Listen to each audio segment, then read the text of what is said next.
ದುಡ್ಡು ಬೇಗ ಬಾ ಇಲ್ಲಿ. ಏನೇ ದುದು ಇಲ್ಲಿ ನೋಡು, ಏನಿದ್ದು? ಇದು ಫೆನಲ್ ಪೀಲ್ ಅಂತ ಇವಾಗ ಟ್ರೆಂಡಿಂಗ್ ಅಲ್ಲಿ ಇದೆ. ಇದು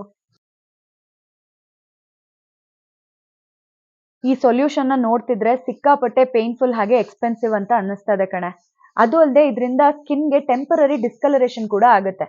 ಹೀಗಿರುವಾಗ ನಾವ್ ಯಾಕೆ ಈ ತರ ಪೇನ್ಫುಲ್ ಸೊಲ್ಯೂಷನ್ ಎಲ್ಲ ಟ್ರೈ ಮಾಡ್ಬೇಕು ಹೇಳು? ಗುಡ್ ವೈಬ್ಸ್ ಅವರ ubtan insta glow powder 100% natural, no preservatives, no pesticides, no parabens, no silicones, no sulphates, no animal testing. Ubtan powder ನ ನ್ಯಾಚುರಲ್ ಇಂಗ್ರೀಡಿಯೆಂಟ್ಸ್ ಆದ ಅರಿಶಿನ, ಶ್ರೀಗಂಧದಿಂದ ತಯಾರಿಸಲಾಗಿದೆ. ಇದರಿಂದ ನ್ಯಾಚುರಲ್ ನರಿಶ್ಮೆಂಟ್ ಸಿಗುತ್ತೆ. ಇದನ್ನ ಈ ರೀತಿ ಪೇಸ್ಟ್ ಮಾಡಿ ನಮ್ಮ ಮುಖಕ್ಕೆ ಅಪ್ಲೈ ಮಾಡಿದ್ರೆ ನಮ್ಮ ಫೇಸ್ ಗ್ಲೋ ಹಾಗೆ ಬ್ರೈಟ್ ಆಗುತ್ತೆ. ಆಲ್ಸೋ ಇದನ್ನ ಯೂಸ್ ಮಾಡೋದ್ರಿಂದ ನಮ್ಮ ಸ್ಕಿನ್ ನ ಡಿಟ್ಯಾನ್ ಮಾಡೋದಷ್ಟೇ ಅಲ್ಲದೆ ನಮ್ಮ ಒರಿಜಿನಲ್ ಸ್ಕಿನ್ ನ ರೀಸ್ಟೋರ್ ಮಾಡುತ್ತೆ. ಇದು ಡ್ರೈ ಆದ್ಮೇಲೆ ಸ್ಕ್ರಬ್ ಮಾಡಿ ಫೇಸ್ ವಾಶ್ ಮಾಡ್ಕೋಬೇಕು. ಸ್ಕಿನ್ ಟೆಕ್ಸ್ಚರ್ ಇಂಪ್ರೂವ್ ಆಗುತ್ತೆ. And it's available on purple.